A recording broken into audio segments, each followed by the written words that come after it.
The third major determinant is domestic environment.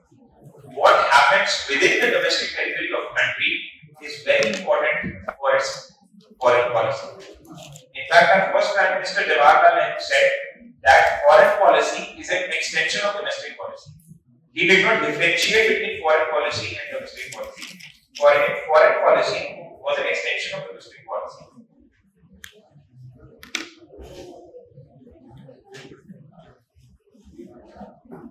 Let's see how. So there are multiple theories. Now we read a little bit about theories. The first theory is democratic peace theory. First theory is democratic peace theory. Democratic peace theory has been given by Michael Doyle. Democratic peace theory has been given by Michael Doyle. What does this theory say? The democratic peace theory espouses that two democracies will never go for war with each other. Two democracies will never go for war with each other. Which means that democracies are generally peaceful. Democracies are generally passive. Democracies are generally pacifist. Democracies generally are dependent upon public opinion. And therefore, a democracy would never go on war with another democracy. This is what is the prescription of democratic peace theory. It's a liberal theory of international relations. You would also read about that. What are the various theories of international relations? So there are two types of political systems. First is democratic systems and the other are autocracies. The democratic peace theory espouses that autocracies are more prone to go for war than democracies. Autocracies are more prone to go for war than autocracies. Okay?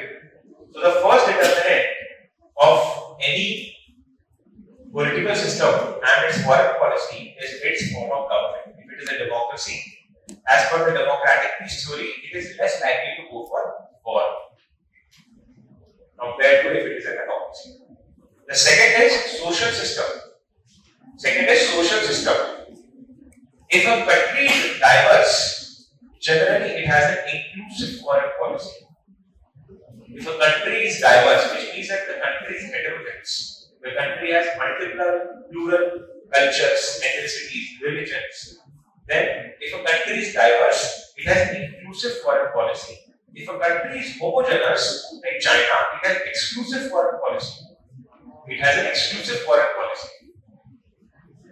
Now take example, diverse society, US, United States has a very diverse society. India also has a very diverse society.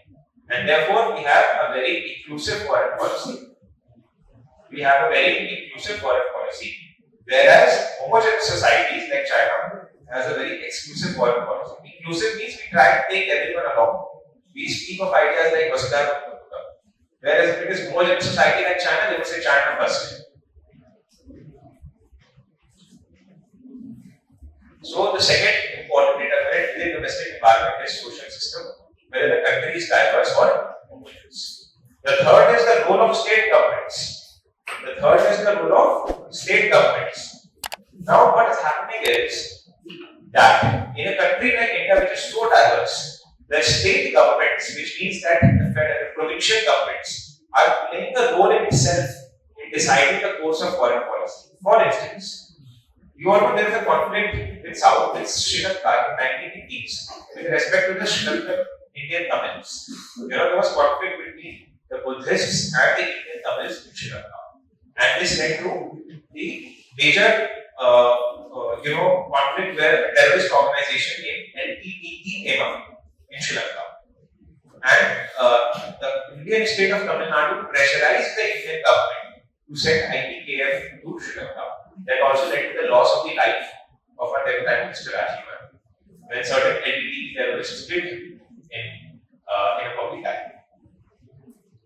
So the role of the state governments are also leading to more important role in deciding the course of foreign policy. This is also known as federalization of foreign policy. federalization of foreign policy, or para-diplomacy. Para-diplomacy. There are two examples. The first is Tamil Nadu in case of Sri Lanka and Ammunition. The second is West Bengal. You know TISCA project? West Bengal government under Mamata Banerjee is stopping the TISCA project from getting executed. So the TISCA project essentially espouses that in the case of river TISCA, Bangladesh would get 37.5% of water and India would get 42.5% of water. Okay? The TISCA project envisages that Bangladesh would get 37.5%, India would get 42.5% of water.